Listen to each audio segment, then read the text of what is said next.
Bom, gente, agora nós vamos falar de saúde, né? Toda quinta-feira a gente recebe aqui a doutora Mariana Mello, ginecologista, faz parte da Assembleia Legislativa. Ela sempre traz uma convidada para a gente discutir um tema importante. E está chegando aqui também a doutora Flávia Grande, que é dermatologista. Bom dia, doutora Mariana, tá tudo bem? Tudo bem, graças a Deus.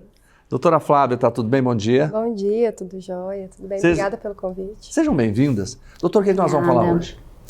Hoje nós vamos dar continuidade à nossa entrevista da semana passada, né? Semana passada nós falamos sobre a menstruação precoce que está acontecendo nas meninas cada vez mais jovens menstruando. A gente pontuou alguns fatores, né, que levam essa menina a menstruar mais cedo. E uma das coisas que nós falamos, né, uma das causas foi os disruptores endócrinos ou os desreguladores endócrinos. E eu trouxe a doutora Flávia Grande, que é uma dermatologista que tem um foco de atuação em dermocosméticos limpos, livres dessas substâncias. E ela vai falar pra gente sobre esse assunto tão importante para nós. Doutora Flávia, o que é desreguladores endócrinos? Os desreguladores endócrinos são substâncias ou naturais ou sintéticas que, na verdade, estão presentes não só nos cosméticos, mas em praticamente tudo que a gente tem acesso hoje em dia. Na água, nossa água está contaminada, alimentos, os plásticos. Muita gente conhece e se lembra deles, porque muitas vezes quando a gente vai lá no supermercado e vê um BPA livre de BPA, BPA free, a gente lembra o que é isso. Então esse BPA é uma das substâncias que podem estar dentro dos plásticos, por exemplo, e que podem desregular os nossos hormônios, porque é isso que os desreguladores fazem. Um copo plástico, por exemplo? Exatamente, num copo plástico. Só toque já... ou esquentar, ou resfriar, ou a própria contaminação ali por muito tempo com um determinado líquido, esquentar no micro-ondas, ir ao freezer, ter esse tipo de contaminação na hora da ingestão do líquido, a gente pode ter esse acesso. Tem nos cosméticos? Tem nos cosméticos, e é isso que eu busco sempre trazer e orientar as minhas pacientes, por exemplo. Então, nos cosméticos, a gente vê muito por meio dos parabenos, dos ftalatos. Eles podem estar dentro de esmaltes, shampoos, batom. Metais pesados também fazem essa desregulação. Criança não deve usar isso. Criança não deve usar. O que acontece? Esses desreguladores endócrinos, na verdade, como eles podem tanto aumentar, eles alteram mesmo o nosso sistema hormonal, ou bloqueando receptor, ou favorecendo esses receptores, fazendo uma bagunça nos nossos hormônios. E eles estão associados, né, os estudos cada vez mais sugerem, com diversas patologias, inclusive obesidade, diabetes, patologias de tireoide, né, doenças de tireoide, e as principais que eu sempre trago no consultório são as reprodutivas.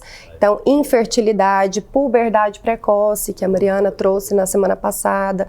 Então, não só as crianças, mas também, principalmente o público infantil, deve realmente se atentar a isso, né? Os pais e as mães em relação a isso. E eu acho que a maioria, né, doutora Maria, não sabe disso, né? Não sabe. Porque hoje a gente percebe que as crianças cada vez mais cedo estão usando cosmético, passando um batom, utilizando esse tipo de produto, né? Sim.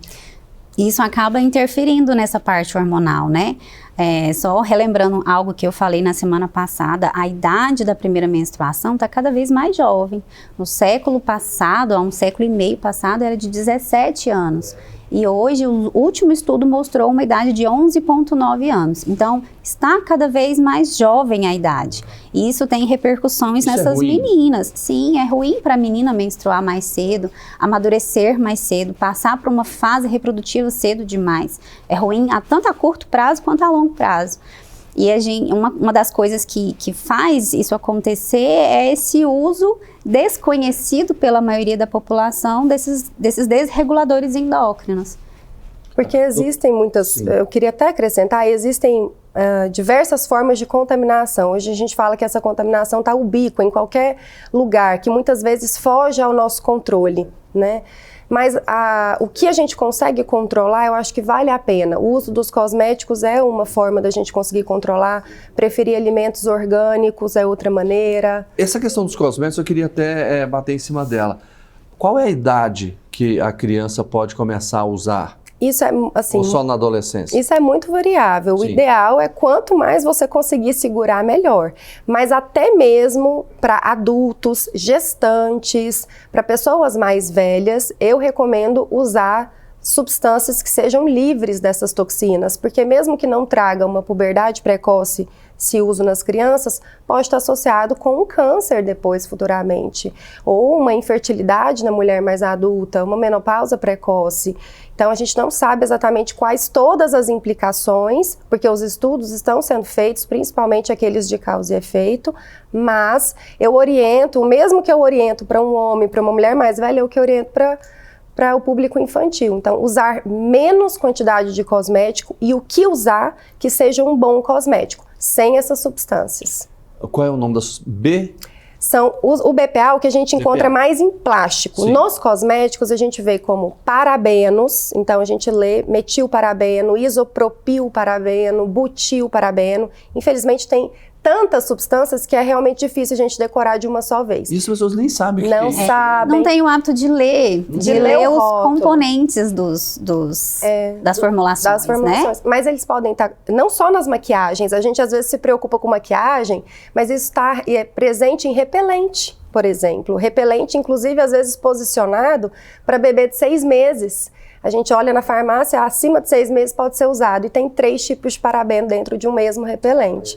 Protetor solar, tá cheio de benzofenona 3, avobenzona, octinoxate, todas essas substâncias também podem atuar como disruptores endócrinos. Então, eu trago essa orientação para o consultório, porque realmente algo muito novo. Eu entendo, e está cada vez mais sendo estudado, mas o que a gente já tem de publicação já nos embasa para que a gente faça essa mudança de conduta no consultório. Doutora Mariana, o ideal seria que viesse especificado que esses produtos podem causar mal à saúde, Sim. mas não são, né? Não. A Anvisa, em 2011, Flávia? 2021, a última agora de alteração. Se eu não me engano, a primeira ordem da Anvisa foi em 2011 a respeito do BPA, se eu não me engano. Em 2011, ela estipulou que precisaria estar escrito na embalagem sobre o BPA. E hoje nós vemos isso, que está escrito sobre BPA livre e tudo mais. Mas agora em 2011 também teve, né? Em 2021, a Anvisa ampliou o número de ingredientes que devem não estar dentro dos cosméticos. 2021. Então não tem nem 3 anos. E aí, nomeou... Ela proibiu. Proibiu. Mas eles continuam fazendo ou não? Não, o problema é, as empresas têm até 36 meses para se adequarem a essa nova regulamentação. Então, isso foi feito em agosto de 2021, e agora, no final de agosto, durante esses 36 meses, esses produtos ainda podem estar sendo comercializados. Então, a partir de agora, a partir de setembro, não pode mais. Teoricamente, não. Se alguém, inclusive, encontrar vários, não são todos, tá? Não, infelizmente, não são todos, porque é um processo ali de formiguinha, né? Os estudos, um vai embasando o outro até chegar na regulamentação da Anvisa. Mas ela proibiu alguns desses desreguladores endócrinos, e aí a gente tem que ficar mais atento a isso. Sempre atento, né, doutora? Sempre trazendo um tema importante para a gente discutir aqui. Sim. Toda quinta-feira, né? Já tem o próximo da quinta que vem? Ainda não, Pode mas escolher vamos que a gente pensar num espera. assunto bem legal. E esse é super importante, é impressionante, né? Porque a gente não tem a mínima noção disso. Não, Aí e é uma coisa que precisa lá, mas ser não sabe falada. o que é aquilo, né? E o mais impressionante é que algumas vezes as empresas tentam se adequar, mas de forma muito superficial. Às vezes até coloca livre de parabenos. Hoje estão vindo essas adequações livre de parabenos, mas colocam dentro outras substâncias que ainda assim são desreguladores endócrinos. Terrível, Então o jeito né? O dinheiro fala estudar. muito alto para eles, né? Infelizmente. Não a saúde. Olha, eu quero agradecer muito a doutora Flávia Grande, dermatologista. Obrigado, doutora. Eu que agradeço. Doutora Mariana Mello, ginecologista da Alego. Muito obrigado. Eu que agradeço. Quinta-feira que vem estou esperando vocês. Até quinta-feira Tá bom? que vem. Grande abraço e daqui a pouco a gente